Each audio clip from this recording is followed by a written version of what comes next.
So this is a very qualified editor, has edited all types of formats of movies, documentaries, narratives, super abstract art, shorts, TV, both narrative and non-scripted, scripted and non-scripted. So this is like a bona fide editor guru guy, right? And he's got his own connection, his own pools, and I was super glad to be able to get in touch with him through the internship. And I'm asking him all this advice, but this is also the same guy that I read his book and like bought his favorite snacks and like visited his office and sat behind him, and you know, when he was editing his latest movie. And I got a lot of respect for this dude, so I'm asking him these questions, you know, and he's got a really big personality. I'll just say it like that. And I was telling him all this stuff that I've been going through with these editors, and him not fully understanding, I think, where I'm coming from as far as it being a student film, with the school acting like the studio in a sense. I asked him, what should I do? And he said he would fire him. He would just fire him. He said that there's no room in LA for editors like that anymore. There's no more room for editors. And I was like, dang, okay, so let me take that energy to my producers and be like, yeah, so this guy said to fire him, but he also gave us the opportunity to like reach out of his pool and hire a new editor from his resources so that they could either help out or just completely edit the film by themselves. And I was like, that sounds great. And so I ended up going to the producers and also interviewing one of the editing mentors from the internship. I interviewed one of the resourced editors, and the first person I interviewed, she was great. She was perfect. She ended up being like the type to advocate and go out to protests and everything. So she really put on protests and everything. She went out of the way to explain all this stuff. She somehow, like, I think, connected to some boxing champion, which was really interesting to me. And I would talk to her for a long time, and I'll explain, but she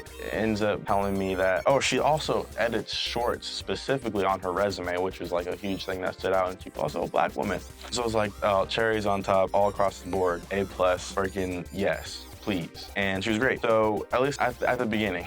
And then I ended up having a Zoom call, the editors and the producers. And I ultimately fired these guys in the worst way possible by saying, yeah, dude, we're just gonna go in another direction, butting heads in the past, bringing up all this old stuff. I was like very emotional about the thing. Under my words, obviously, I feel like, and that triggered one of the editors just to be like, I feel like you're, kicking us out and you are just trying to take over your film. And I was like, yeah, because that's ultimately what it is. That's my film, and you guys haven't been doing what I'm asking to do. And they took it, all of this, and they expected me to be taking them out of the credit. And I was like, nah, you're still gonna get credit. I even have another editor, she's down to help, and it is what it is. Like, we would need a copy of the footage. And they're like, yeah, dude, you're not gonna get the footage. And I was like, what do you mean you're not gonna get the footage? You have to give it to me. And they're like, no, you're not gonna get it. So I was like, dude, I know you guys are. I can just go and get it. And then, like, obviously, they're like, oh, like, they were threatened by my attitude towards them, right? Just with that statement. And they obviously tried to push my buttons more. Like, it was crazy to think that, they just, I don't know, I have no idea, because they kept making a point that for some reason they felt like this film meant just as much as it did to them as it did to me, or to me as it did to them. I'm like, how impossible, that does not register. Like, you have no idea. Obviously, neither of these guys look like me. That's what I'm trying to say. Like, it's crazy. And ultimately, coming to that realization, even I was like, like, even in hindsight, maybe that's what they've been trying to say. Like, they don't agree with the film. Like, even when I was doing the advertisement to fundraise for the GoFundMe, it was like so-and-so's parents didn't feel comfortable with them being involved or putting their face in it, saying a testimonial, because they don't believe in the cause, they don't believe in the film or what. So, it's like, I didn't really care. It's like, you don't feel like you can put your face in it, it is what it is. Why do you keep calling? Like, calling over and over. I don't know. Obviously, now I feel like it's guilt in hindsight. And one editor would always put on more work to the other and just kind of dip. And I would not have any idea what that's about. But also, at the same time, the editor that was doing most of the work was, I feel like, getting overwhelmed. And like I said, brutality tragedy of the years affected everyone, and I can only imagine what either of the guys were going through. But for the most part, they were almost taking out their frustrations on their inability to understand my art for the film. They were just hindering the ability to move forward with the film. And that's how I felt, you know what I'm saying? And they literally withheld the film footage from me. They held my footage hostage, and for some reason they told me that they gave the footage to the professors, and I was like, okay, they're threatened by me. I don't have to talk to them anymore, so I'll just talk to the professors. I don't have to talk to these guys anymore. They don't want to hear me, fine. I go to the professors. For some reason, the footage is with one of the professor's sons, so I'm like thinking, what in the world did these guys actually tell the professors? Like, you know, why are these guys giving my footage to some random guy?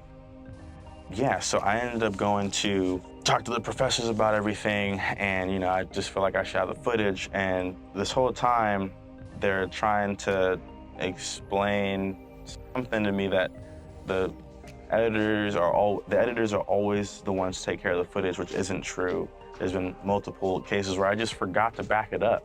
You know, I'm an editor myself. I just trusted these guys, and they just ended up, you know, withholding the footage from me. So that's not true. The fact that they're talking about getting another editor from, you know, other resources is not possible, because that's never happened before.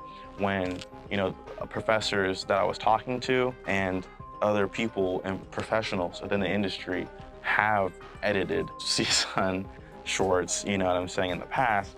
And I'm getting all this information from all other professors. It's all contradicting truth. So it's like, I know you're BSing. I know you guys are lying. Come to find out, I get a phone call from the Gold internship mentor, and he's telling me that he had contacted one of the editor's mentors, because that's right, I went to the internship with one of these editors, and the Gold program editor mentor spoke to one of my editor's mentors. Similarly to how I have an acting mentor, one of the editors has an editing mentor. The Gold mentor that I was talking about, that I highly respected, but also told me to fire these guys, explained to me that my editor's mentor explained to him that my editor never intended to incorporate my ideas that I wrote for the first principle of photography.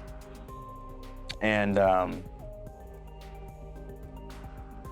yeah, when I knew that, I was like, okay, yeah, so everybody's lying to me. Everybody's lying to me, and this is crazy. I don't know if I can, you know, handle all of this nonsense from coming from so many different angles at once. So let me at least try to get the footage back. And then I stopped hearing everything else that they were saying, because it sounded like the same stuff.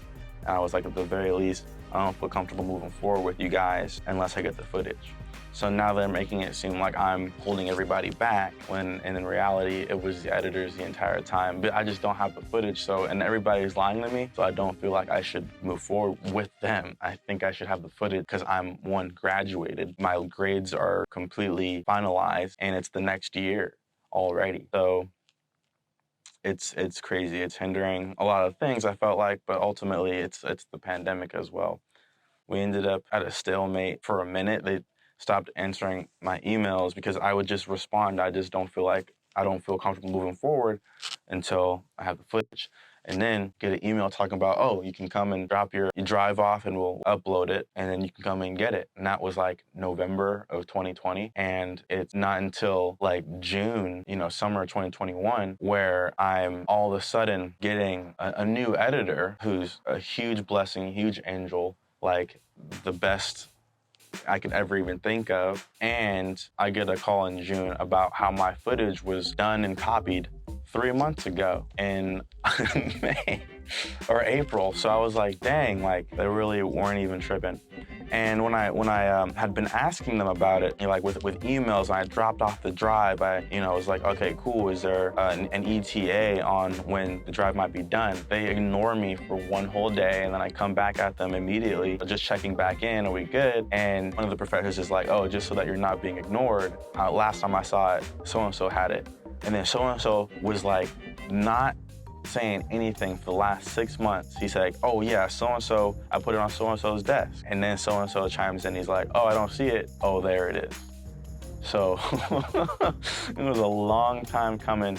And at the point that I was able to retrieve the footage, there was just so much angst. I had let go, and I had tried to get editors from my school that I had made connections with. But, you know, I'm assuming that the editors that I was reaching out to had a stronger bond with the editors that were from my film. So they literally said yes to me in one day, and the same day said no. And that was very suspicious to me. I thought that was really, you know, whack. So me trying from that angle, you know, nothing was really working. So I just kind of put everything on pause, and luckily was able to get a job around that time in May, get a job at Target. And that's pretty much where we wrap up on the story. We come full circle from when I started talking in the first episode.